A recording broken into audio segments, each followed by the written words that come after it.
Hey guys, welcome to the Emergence podcast, a podcast that aims to empower fitness professionals through candid conversations about building sustainable minds, bodies, and businesses. I'm your host, Laura Gunder, ex-professional ballet dancer turned classical Pilates instructor based in New York City, sharing my insights from a decades-long journey navigating an industry with no set path to success. Thanks so much for tuning in. Hey guys, welcome back to Emergence. Today we have Kira Lamb with us today. She's a New York-based Pilates instructor. I'm going to just kind of dive right in with some questions. I'm going to change the format a little bit. So I was doing a little research on you, and one of the things I read on your website was you call yourself the Contrology Freak.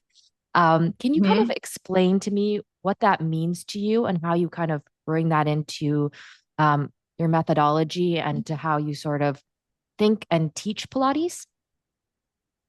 I actually call myself the Contrology Freak because about maybe 6 years ago, I created something for Instagram called the Contrology Freak Challenge. And it took place starting on Joseph Pilates' birthday, December 9th, and it ran for 7 days. And the whole goal of it was to kind of be an educational tool for us as Pilates teachers to demonstrate how we work the system, how Contrology is like a complete system of exercises. And so the way it would work is I would give you 7 different exercises, and every single day we would feature one exercise, say like the roll up on the mat. And so what we would do on Instagram was show people, okay, what would be, or where else does this same movement pattern show up on other pieces of apparatus? How might you progress someone to this exercise? Or how might you advance them based on the roll up? And so it was a 7-day challenge. We had 7 sponsors from like huge companies like Grotz, Pilatesology, Pilates Anytime. Chris Robinson donated classes. Sean and Elaine donated classes and posters. I don't want to forget people. But anyway, at the end of the 7 days, you were entered into a raffle, and then people would win raffle prizes from these different sponsors. So it was a big 7-day event, and it all took place on Instagram. So that's where the word Contrology Freak came from. So I wouldn't say it necessarily inspires my methodology, except I do teach Contrology. Okay, amazing. And what time period was that? Was that during COVID when a lot of people were kind of taking to Instagram, or for your post? Yeah, we definitely did it during COVID. I wish I remember the date we started. It must have been, it probably was 2020 or maybe a little bit before that. But I Okay, can't remember the, but amazing. we did it for 5 years though. 5 years. Wow, that's so cool. Yeah. So today I And really it was want to really cool talk. to see people from around the world doing the same exercises. That was what was really unique, is that you see that no matter where you are in the world, if you teach Contrology, we're all speaking the exact same language. We're all teaching the same method. 100%. I think a lot of the teachers that we've interviewed so far really, it's really important, the understanding of the method. But today I Yeah. also want to talk a little bit about adaptability and where Mhm. Pilates kind of comes from and how teachers kind of can meet the moment today and kind of adapt to what we're kind of being asked. Also, not only in the sort of fitness space, but also how we think about our clients, both like economically and politically. And I know that you have some different certifications, and Mhm. I kind of want to talk about sort of just the body and sort of maybe patterns you're recognizing in your clients and students about how our bodies are kind of adapting and changing to stress, because I think these are very stressful times for us. There's a lot of predictability. And I think it's changing at least how I see clients kind of respond. And movement is a very grounding practice, of course. But I just Mhm. wondering if just for my own interests, if you're kind of noticing changes in clients or just like certain patterns that you see from the demands of sort of the current time frame we're in. So as in like the last 5 years. Um, if I were to be honest, I would say nothing has changed. Okay. I've been teaching for like 23 years. And so I feel like so many things in life and in the world are cyclical. And I feel like everyone comes into their session with their own unique stressors, whether it's political stressors, whether it's economic stressors, maybe it's familial, maybe it's health. But I feel like that's an ongoing. So all of my different students have their own different battles that they might be confronted with. that might affect how they move or how they feel about themselves.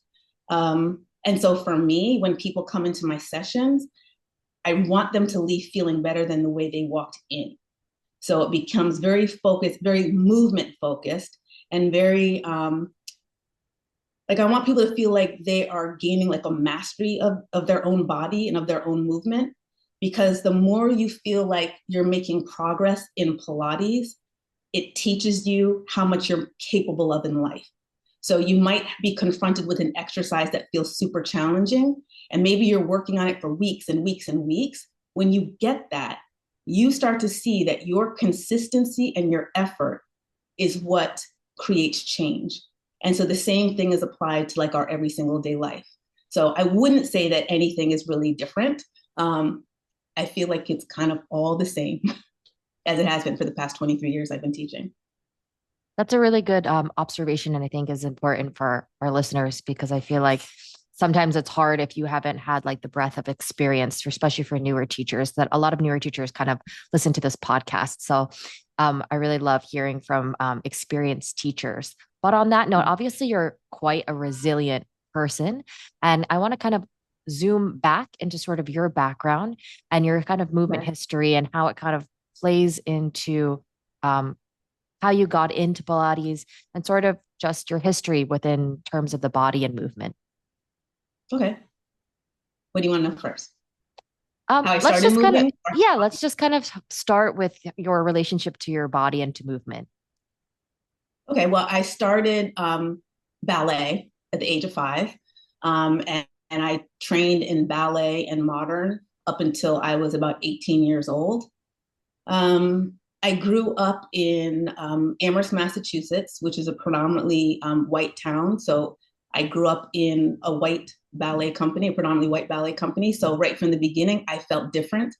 I knew my body type was different. I was even told that I could never become a professional dancer because of my body type. Um, so at age 13, my mom took me to New York City to train at Dance Theater of Harlem. So I trained there for 2 summers. And ironically, that's where I was introduced to Pilates. So before our ballet classes, we were required to take Pilates mat class. I had no idea that eventually it would become my profession, but that was my first introduction to it. And it was there in that environment, surrounded by other dancers who looked like me and had a similar body type. We had a variety of body types because it's not like just one body type for Black girls, you know. But anyway, I just felt like I fit into the space. And I went back to Amherst with that renewed sense of confidence. And then later on, when I was 23, I decided I wanted to have a professional dance career. Well, I mean, it's a long story, but anyway, I accidentally fell into a professional dance career when I was 23 years old.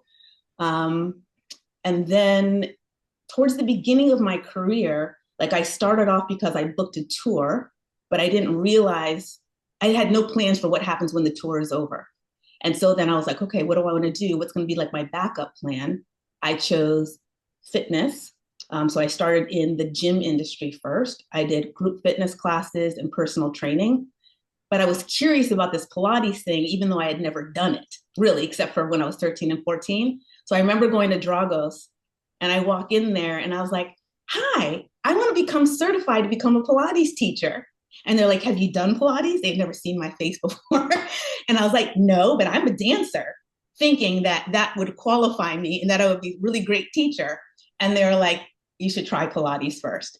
So anyway, I was a little bit discouraged from there. And then I actually started taking classical Pilates during my career when I had knee surgery. And I went to Performing Arts Physical Therapy to get rehabilitated there. And then after I like graduated from PT, they sent me across the hall to the New York Pilates studio. And so that's where I was introduced to Pilates as the entire system. And from there, I got all of my hours. I think it was like 75 private lessons in order to go through the teacher training program.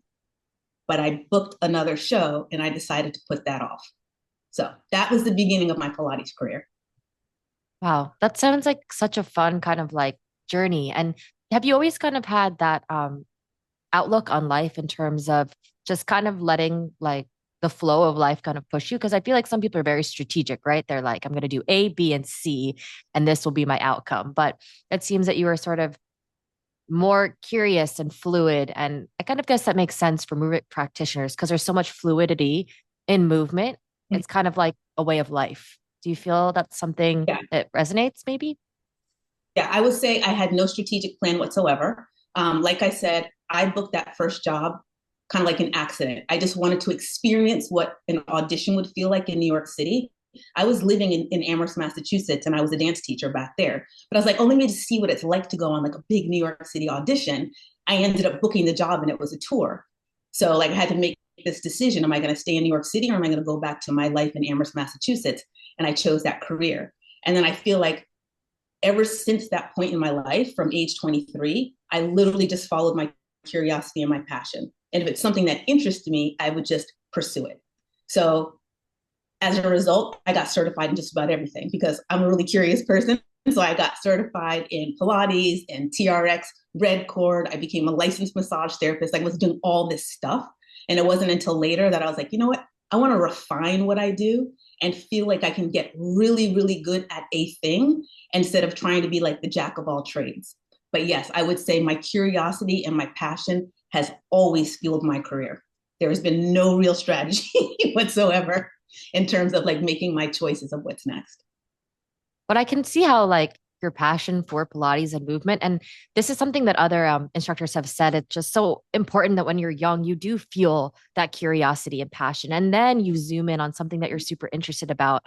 And I think that's so important for newer Yeah. teachers because sometimes we can get so rigid and just like, obviously, you need to go through a certification and understand it, but let yourself explore and then come back to something that feels in alignment and you can really like refine. But I think there's so much energy in life in just letting yourself be curious, especially in your early 20s and in the beginning of your Oh, yeah, fitness career. definitely. And I think that when you start teaching, like you go through your training program and it's all exciting, you have all this information, you can't wait to share it. And then you get into a studio and you have to teach people who are not apprentices, and it feels really overwhelming at first. And for me, like it triggered insecurities. Like I feel like I'm not smart enough, I'm not old enough, I'm not experienced enough. Like no one's going to respect that I have anything to offer them. And so, because of that insecurity and not just trusting the process, then that's when I feel like you just start grabbing, like I have to get trained in this, trained in this, trained in this. And then just like this massive overwhelm.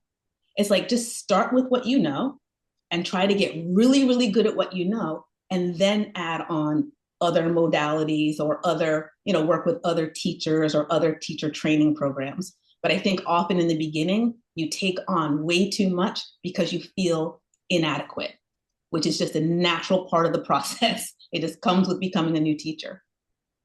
Well, I think that's something incredibly important you just said there. And I think that's completely true. I know I did that in the beginning of my teaching career, or I would just sort of, yeah, it can be so overwhelming as a newer teacher. And let's kind of talk about how did you kind of come to that conclusion and what was your beginning experiences as an instructor? And are there any like, I guess I'll ask you this, are there any like major moments that stand out to you from the beginning of your career that would kind of be helpful for newer teachers that might like any advice from the beginning of your career that you might have been helpful for other teachers that something that they might need to avoid or just something that could save them time?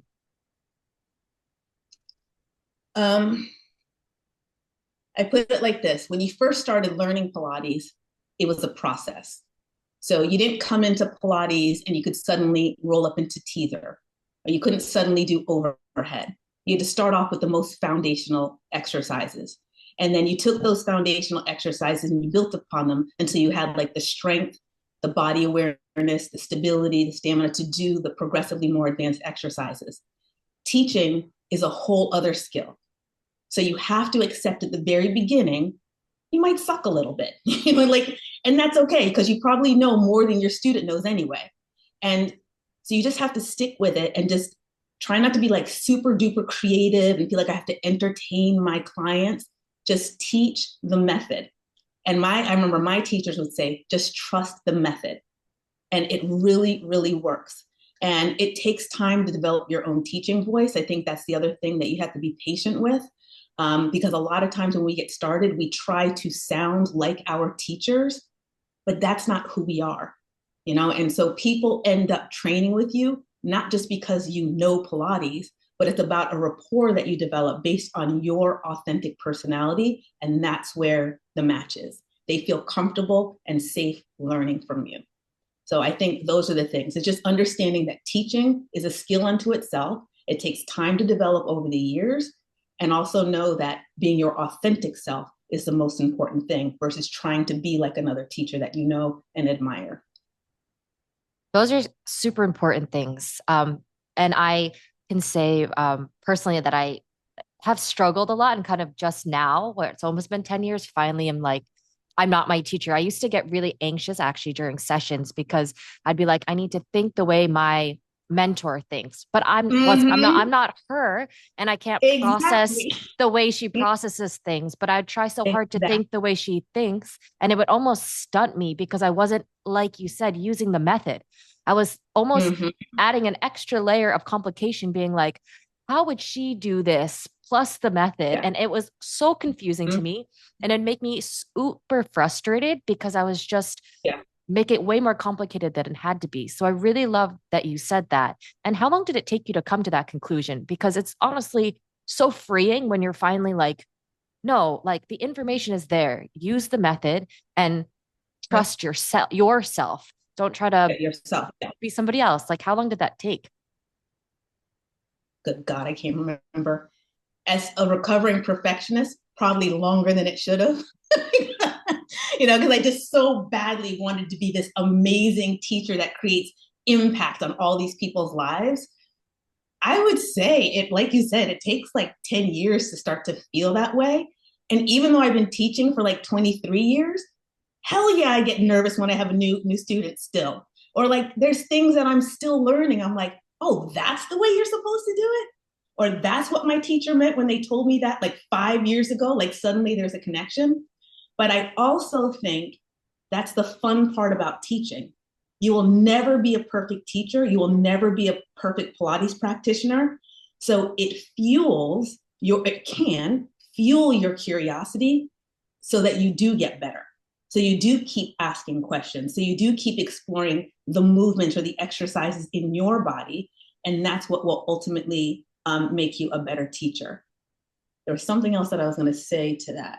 I think something very important, besides the student end, is the teacher trainer end. I think it's really, really important for teacher trainers to understand that you are nurturing future teachers and you are responsible not just for teaching them Pilates, but also like their emotional well-being. Like, are you treating them like a human, or are you like exacting perfection? Are you demanding? Are you critical? Like, how can you create the most supportive environment so that people feel comfortable becoming teachers and feel comfortable exploring their own voice? I've seen the good and bad on both ends. And the greatest teachers that I've ever had are the ones who fostered critical thinking. They did not just spoon feed me information. They would say, well, what do you think about this? They would ask me to explore in my own mind. And I realized more often than not, I had the answers. I just didn't trust myself.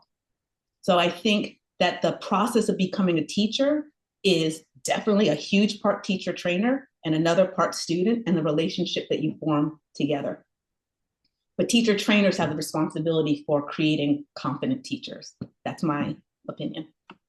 No, I don't even think that's an opinion. I think that's 100% correct. And I think we've Okay, all good. experienced those teachers. Yeah. Yes, I've had both too. I've had very critical teachers who I think sometimes I was also a ballet dancer, but I think some teachers who are Mm-hmm. more in that antiquated kind of ballet way of thinking about um, Mm-hmm. passing down the method can be really rigid and judgmental and honestly Yeah. just quite critical through everything. And it makes you almost scared to ask a question and to be wrong. And if you're Yes, scared to even which be is so wrong, necessary. you're not going to learn because you're just going to be silent. Exactly. So Exactly. And you I do learn think, from making your own mistakes. You do learn from like seeing, oh, I tried this cue, for example, with a student and it went wrong. Okay, so I'll find another way to say the exact same thing with different words. That helps to build your creativity and confidence as a teacher, making mistakes. 100%. In life too, right? Like if we don't make any Yeah, mistakes, you're not going to progress. So, you know. exactly, exactly. But let's move to you. So you teach some virtual workshops and you teach teachers globally. And I can see that you think really critically about how you speak to them. So I can only imagine that you are quite impactful with the way you bring up your own students. But what are sort of the biggest um, uh, skill, I guess, you aim to impart to educators so they can kind of become change agents within the Pilates industry, not in changing the method, but in what kind of teachers are trying to bring to this next generation? Like what is the most important thing you kind of pass on to the next generation of teachers? I think kind of like we were just talking about, critical thinking and confidence. I think those two things are the most important things beyond the exercises. And what are some Like knowing common, how to troubleshoot on the spot. right? And what are common sort of things that you see, common patterns in newer teachers that you think hold them back from kind of letting themselves fully understand the method? Like, what are some common things that you see in students who might not be able to fully express the full breadth of the work? Like, are there like things that people do that are like, more self-sabotaging, or like I know a lot of people can get in their head and really anxious and it can Yeah. kind of hold them back. But are there things that you see because you've had more experience working with teachers? I would say it's like the little voices in your head, like we were talking about, like you know how like you can be teaching and the whole time you're teaching, there's that inner monologue going on, like why'd you say that? Oh my God, they hate me. Oh, I sucked at that. Like like you have that. That's what defeats you. So I think that like when I teach workshops, I want to foster an environment that feels kind of like a positive rehearsal process. Like from like my best performing experiences, my favorite times were was actually the rehearsal process more than the performance because I loved being in a room with other creatives and trying to explore different ways to achieve an end goal or like trying to explore different ways to create movement or beauty. And in the same way, when we're in the workshops, I like them to be interactive, playful, supportive, like make mistakes. This is where you make all the mistakes. And that's how you're going to learn. I'm only here to support you. I'm not here to criticize you or make you feel small. I know what that feels like, and I never want to make anyone else feel like that. I want you to feel comfortable to ask me questions. And I don't feel like there's any dumb questions. I really don't. I feel like if it's in your head, ask a teacher. And somebody else in the room probably already has the same question. But treat it like a rehearsal. When you're in workshops, when you're taking your private lessons, that is your time to hone your craft without judgment, just awareness so that you can continue to make progress. I think that's great. And I also want to talk about once you have a student who is very proficient, they're an excellent teacher, they're building their business, they have consistent clients. I really am very passionate about sustainability in this industry because I know for a fact a lot of us, we all will face burnout. It's just honestly part of this industry. I think it's just something you need to accept, and it's going to be an ongoing kind of process and oscillation within this industry. And what are some kind of things you've learned over your years of how to kind of set yourself up both strategically within business to sort of give you more security and kind of longevity within this industry from more of a business standpoint? Okay. Let me see, because I went someplace else in my brain first. Um, so from a business standpoint, you mean as like an entrepreneur versus working in a Yes. studio space? Yes. So say this, Um, or like you're renting space from somebody, or you have like a yeah, small studio in your home. You're by right. yourself. So I would say figure out how many sessions you can teach in a day realistically. And based on that, what are you going to charge? There has to be like, you don't want to undercharge yourself and teach, in my opinion, 10 sessions a day. For me, that would burn me out. Like, that's just too much. I don't have the capacity to be super effective for that many hours, especially in a row. I also like to pace out my private lessons throughout the day. So, true pants transparency, I don't start until 9 a.m. I know some people start at like 6. I'm like, no, no, no, no. I can't start early in the morning. 9 a.m. is when I start. And I generally like to start off with just 2 privates back to back. And then I need a break. And then I'll come back to work and I'll do more. And then I need a break. I don't like, there's some days now where I have like maybe 5 in a row. It's too much. It's too much for me. So I have to kind of like recalibrate my own calendar, but you have to put breaks in for yourself. You have to eat. You have to rest. You have to rest your brain. Because I think the other thing that you don't think of when you get into teaching is that not only are you teaching Pilates, but you're also working with a different personality every single hour. So you're taking on so much energy, and you need time to kind of like dispel some of that energy so you can like you can start working with your next student with a fresh sense of energy. Yeah, I think that's like pace yourself and know that you need to take care of yourself first. I also don't work on weekends, except I do teach one class on Saturday mornings, um, which I love teaching. It's equipment based classes, but that's it. Other than that, I need my weekends off. I also make sure that I balance time so I can train. Like I take 2 private lessons a week with my teacher. I've been training with Elaine Ewing for the past, I think, 8 or 9 years now. The same time, same days, every single week for that long. And I also am still an aerial artist. So I make sure I have the time to take my aerial classes 3 times a week. And so I just have to do things other than just Pilates. And I do strength training too. So while I'm constantly moving, I have to do things other than Pilates as well. My life can't just revolve around Pilates because that creates burnout, I think. I think you said some I very just said a whole important things. No, no, it was great. It was great. I think you, Sarah, bunch. saying you need to, one, be honest with your capacity and availability in what you can, Mm-hmm. how you can teach and how you can teach the most proficiently and be the most present. So if you can only do 3 sessions in a Yeah. row and you need 30 minutes off, that's what you need to do. And then I think you were saying you Yeah. need to make time, obviously, for your own movement practices, Mm-hmm. to eat, and Yeah. also have joy in your life and to do things that Yeah. make you happy and bring, I think it's super important about what I love about this podcast is we really like to reiterate it's about you and it's about your joy and your energy. And like you said, these people are coming with their energy, but they're feeding off of your energy too. So you Mm-hmm. have to be able to be alive and light because they're going to Yeah. feel that and that affects the session. And that's actually going to affect the long-term relationship with that client and what you can charge. Yep. So those are very And you want important to create things. a safe space, you want to create a safe space for people so they feel welcome Mhm. inside the space and free to come in and go through their progress of learning and struggle and frustration and victory, like all of that. 100%.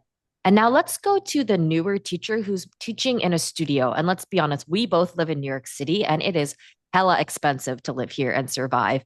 And the beginning of any kind of group fitness instructor, no matter if you're a Pilates instructor or not, is quite the hustle. And you are going to be teaching those like 6 a.m. classes sometimes, or you're going to be doing those like 6 a.m. mornings to those like 7 to 8 p.m. nights.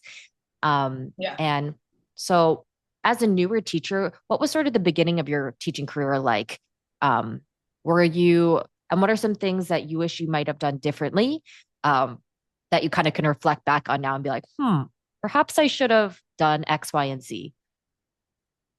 Um, okay, so when I started, like most people, I taught in like a gazillion studios. I lived in LA. So I was teaching in South Pasadena, I was teaching in Beverly Hills, I was teaching in Woodland Hills, and driving all over the place.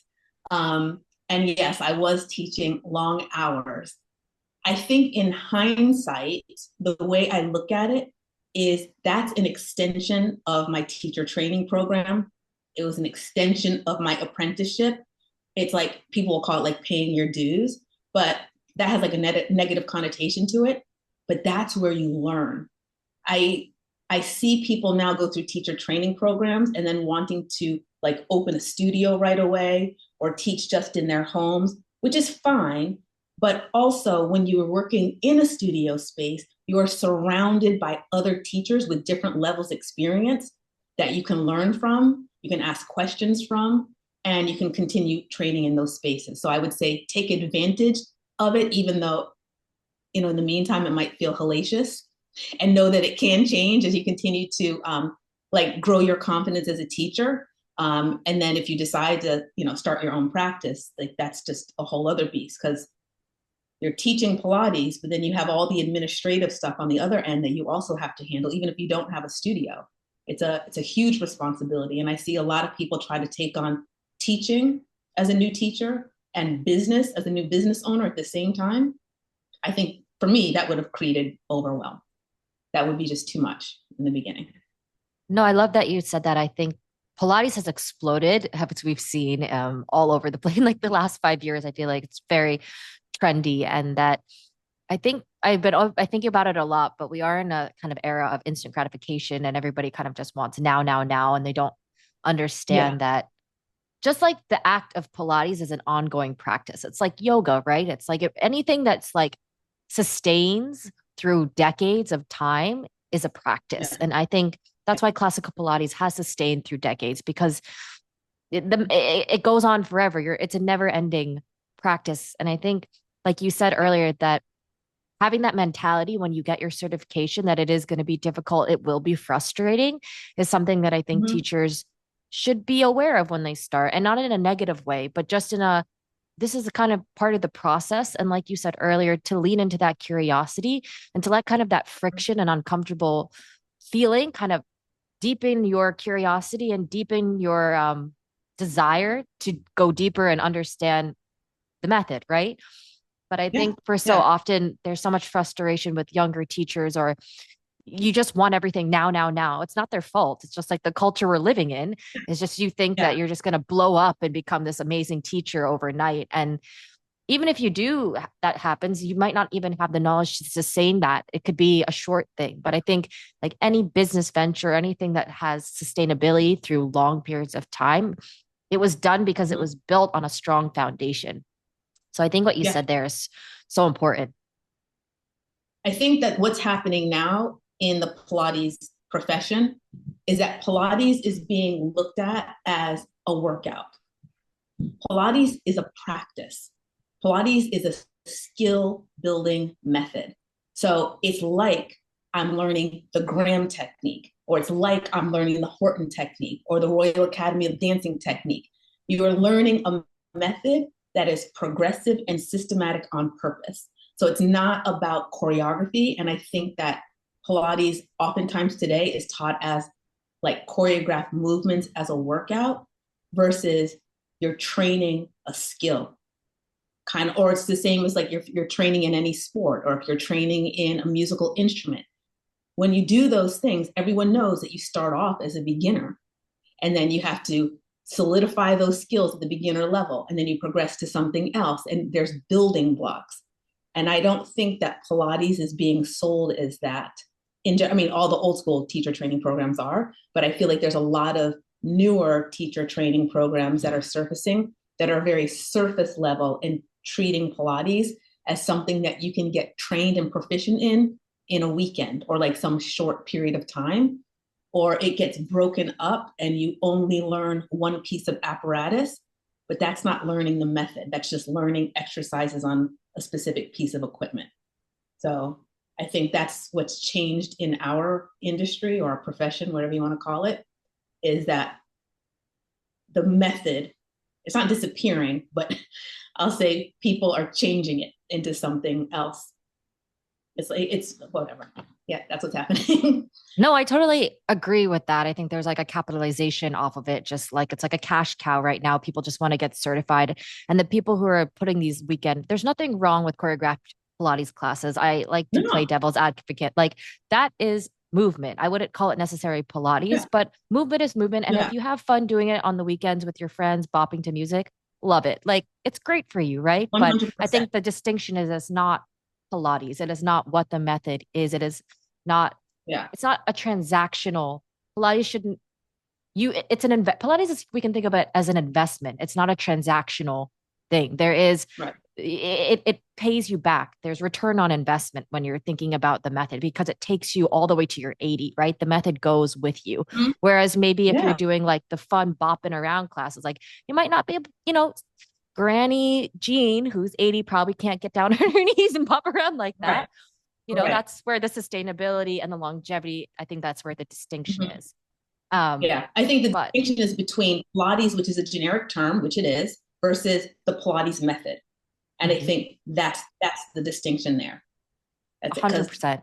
Pilates, and there's all kinds of forms of Pilates right now, but it's not necessarily the Pilates method.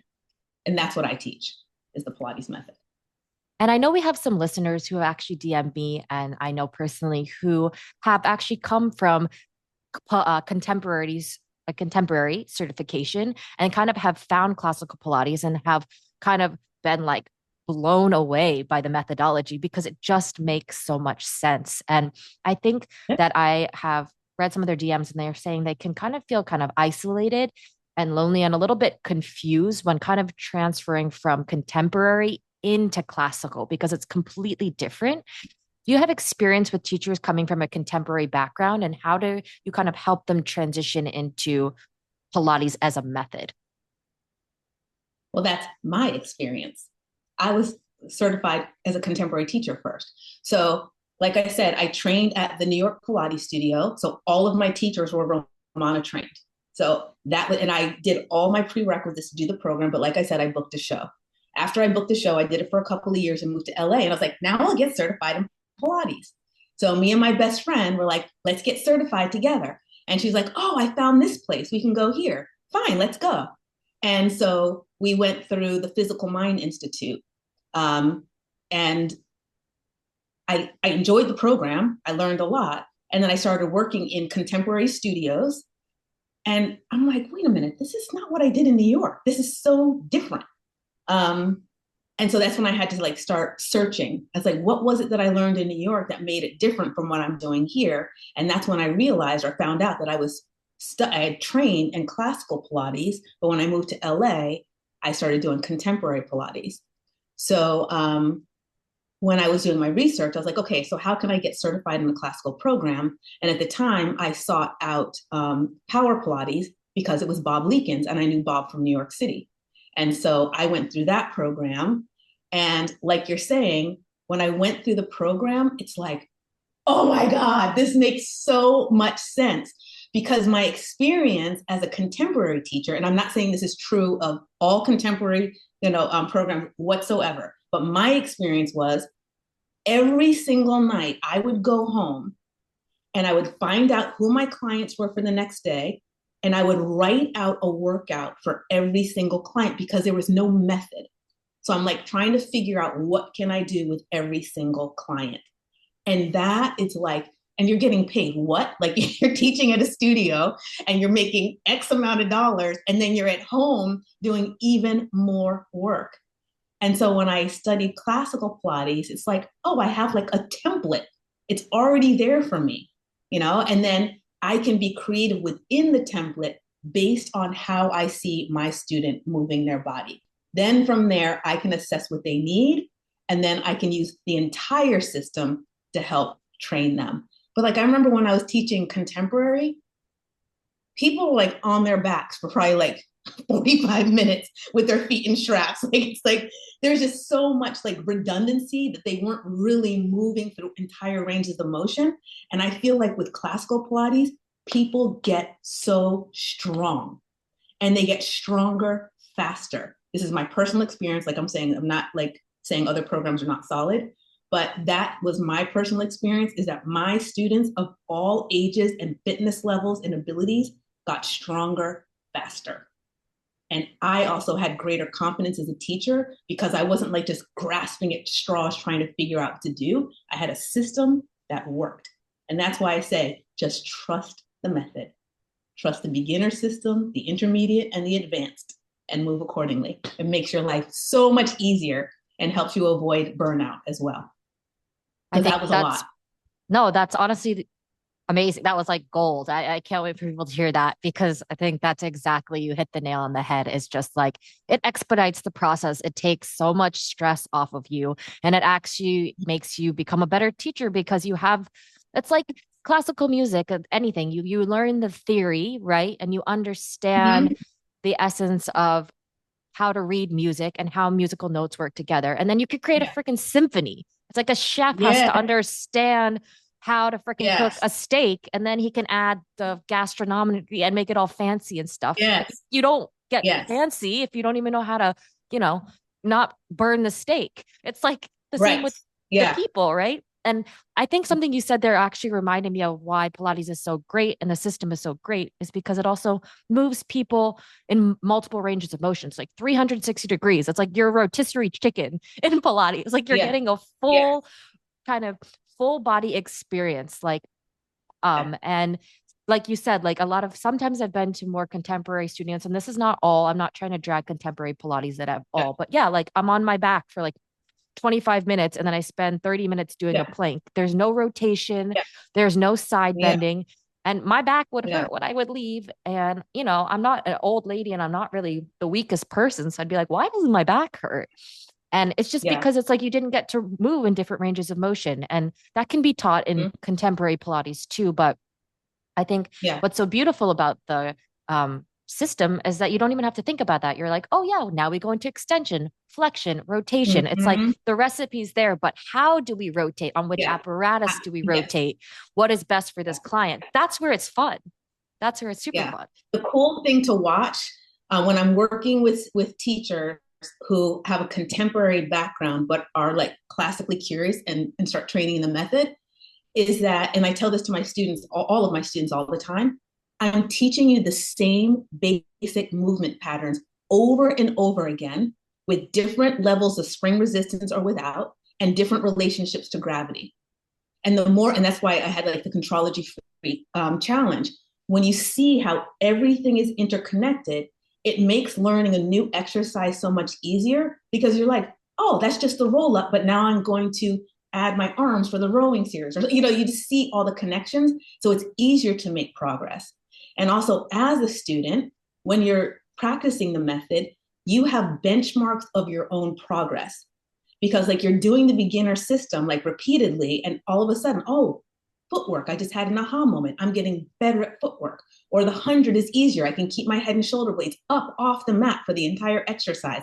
Like when you're constantly trying to create something new or create new flows or introduce or entertain your students with fancy exercises, that's when they don't get strong.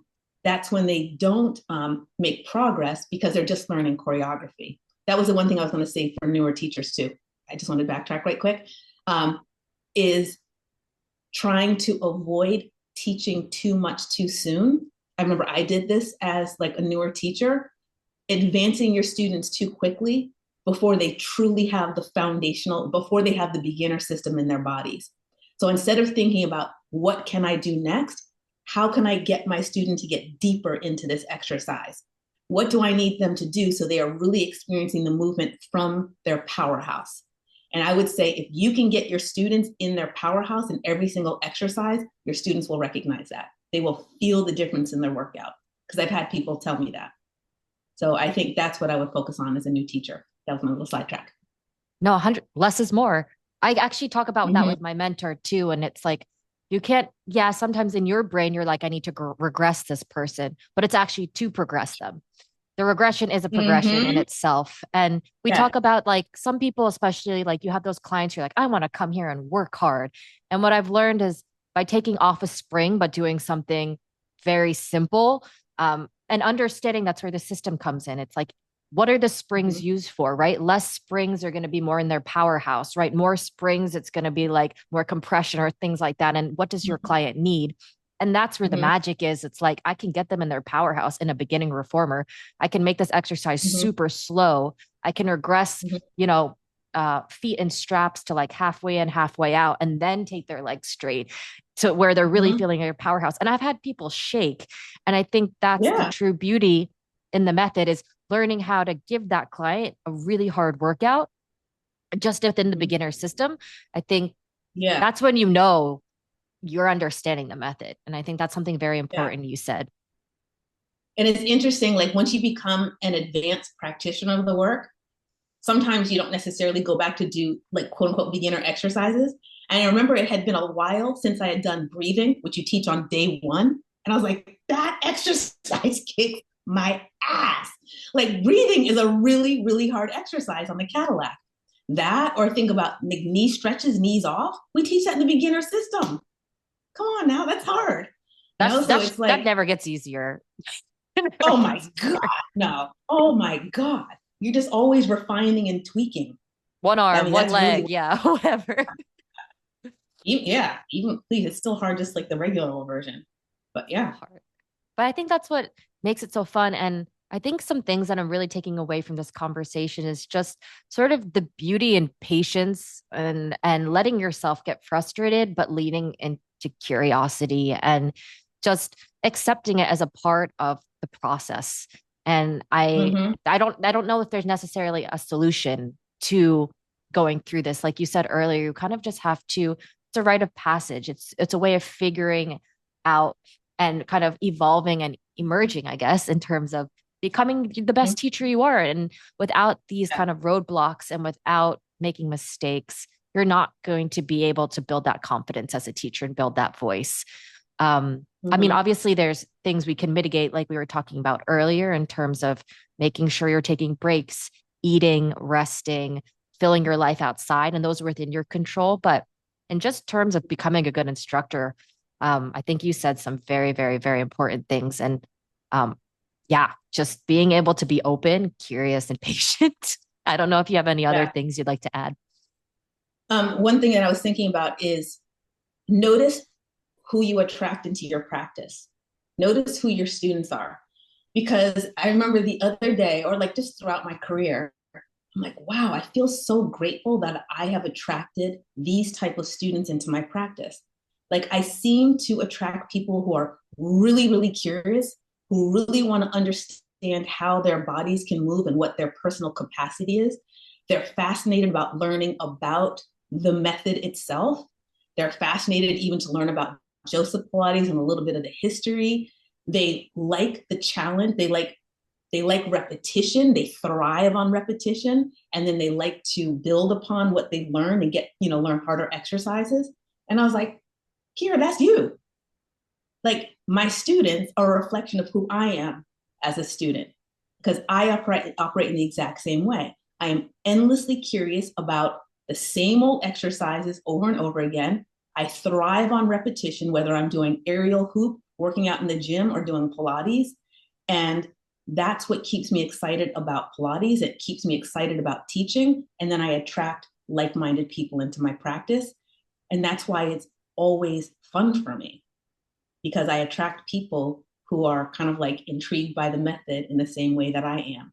And so just notice who you attract, and that might be a reflection back of who you are as a student and as a teacher.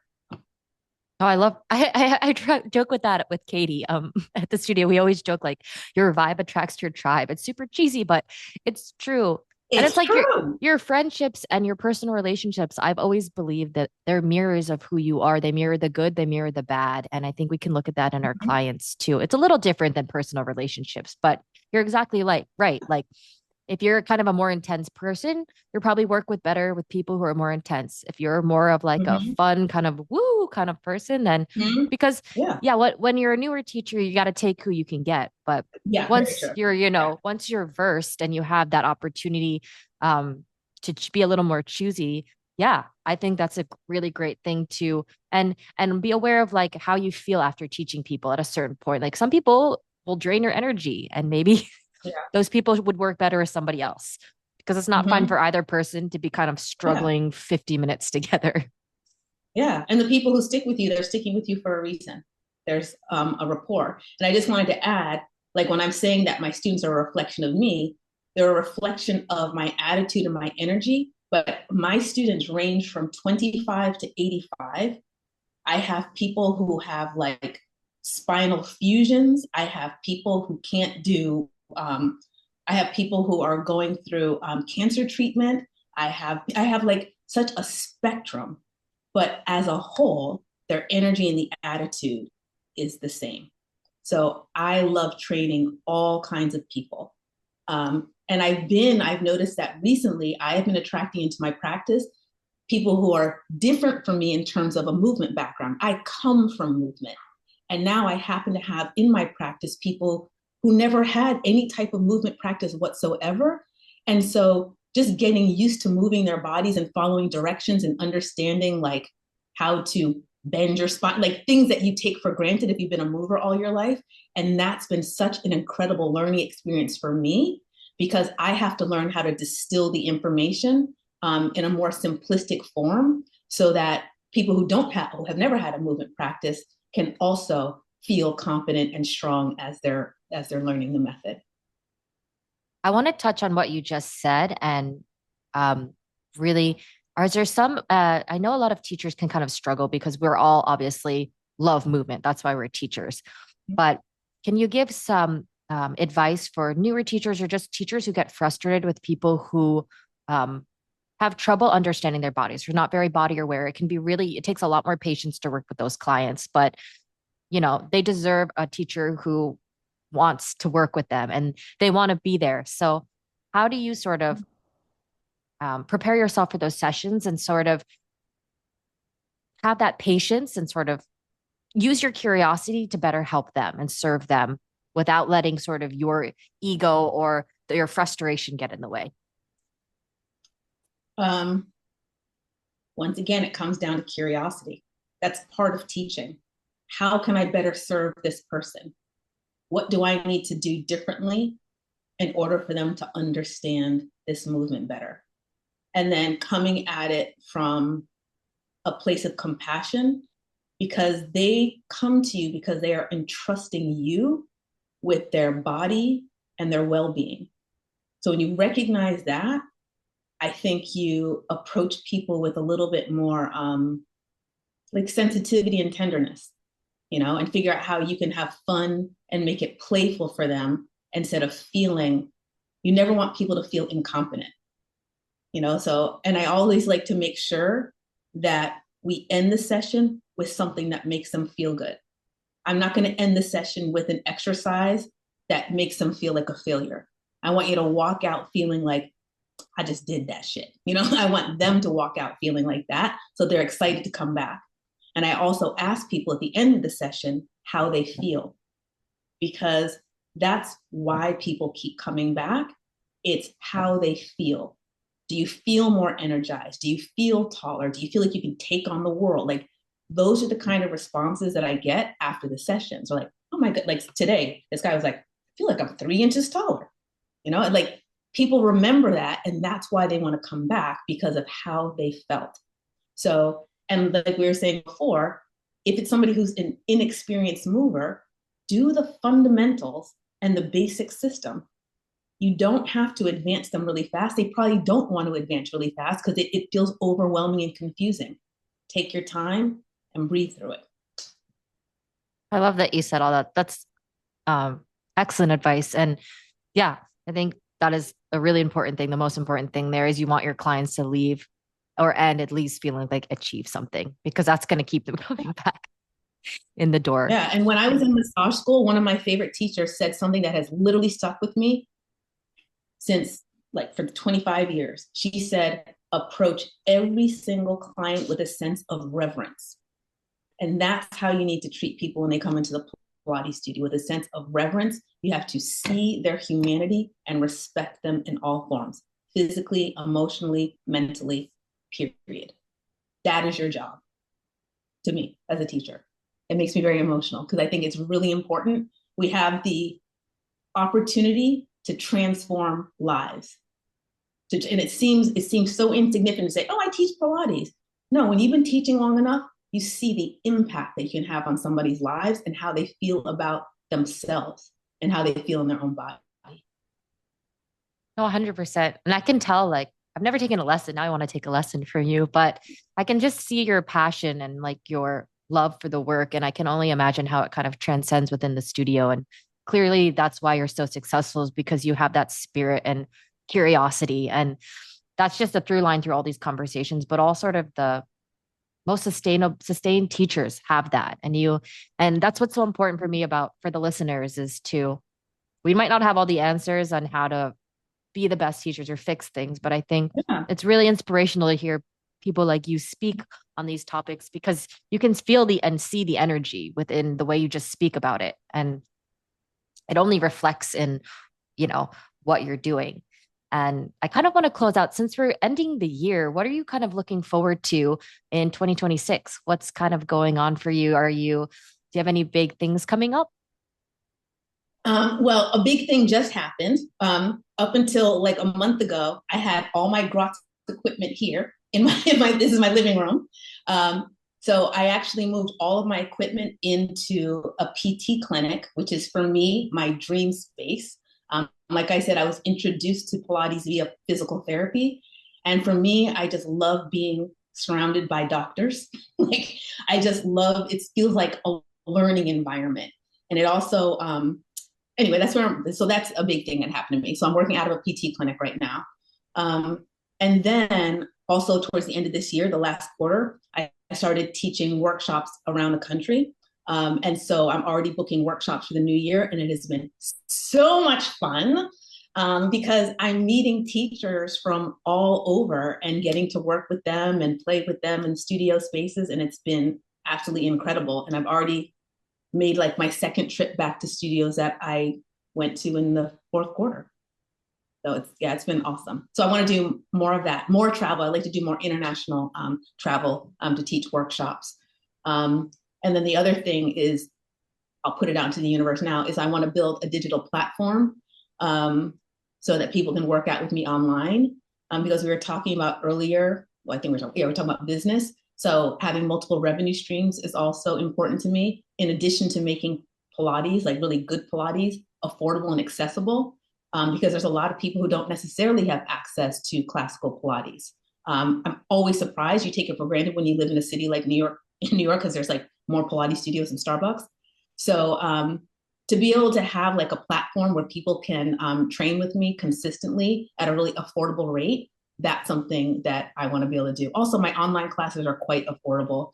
So like when people buy a package, it's literally $15 for a class, for a mat class, and $18 for an equipment class.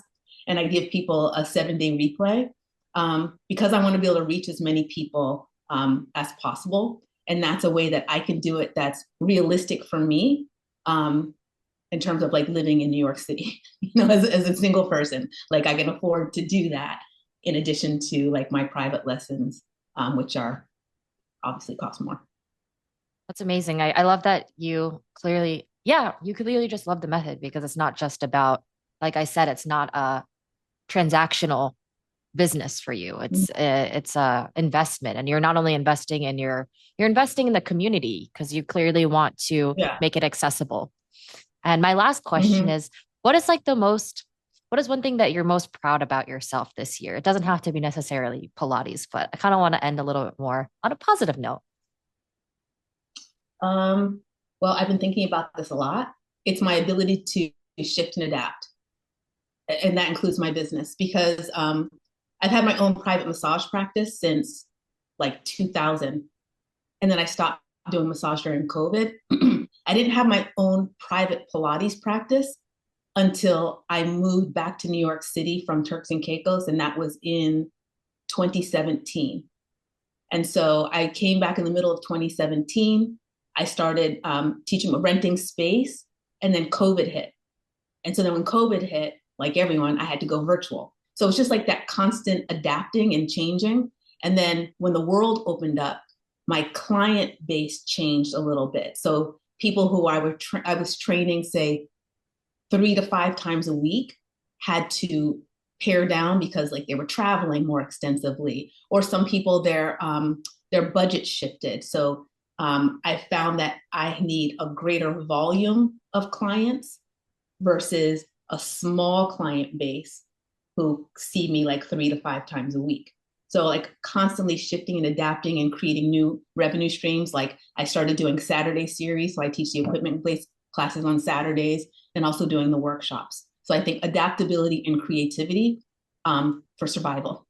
I think that's what it comes down to. And that's what I mean, that's what you have to do as an entrepreneur. You have to be able to adapt because times are, constantly changing, and you never know like how this economy is going to turn. And so you have to be prepared for what's next and how that will impact not just you, but the people that you work with. So how can we still work together and make it manageable for me and accessible to you at the same time? I love that you said that. And I think that's a really important thing that we all need to think about going into 2026 is not in a fear mongering way, but in a realistic way and adaptability. I think, and that it seems like you have such a positive outlook on it. And clearly you have such a, I guess your mindset is very realistic but positive. And I think that's key to being an entrepreneur and key to surviving as an entrepreneur in fitness is having that Mm-hmm. mind of positivity and adaptability and being able to understand that it's part of this business and it's going to constantly be part of this business. And if you are uncomfortable with being uncomfortable, then it might perhaps this might not be for you to be fully but on your own. Like maybe it's a better part-time Mm-hmm. job. But I think that's a realistic thing you should think about before going off on your own as a Yeah, fitness entrepreneur. So I really think yeah, that's important that you said that. yeah. Because I see a lot of people wanting to become Pilates teachers because it's trending, Mhm. but you have to ask yourself, do I just want to be like a Pilates teacher on Instagram and be like famous? Or do I really, am I in it because I really, really want to teach? I want Mhm. to teach people and I can grow a business. I see a lot of people coming in for like the fun factor of it and forgetting that it's a teaching job. That's what it's about.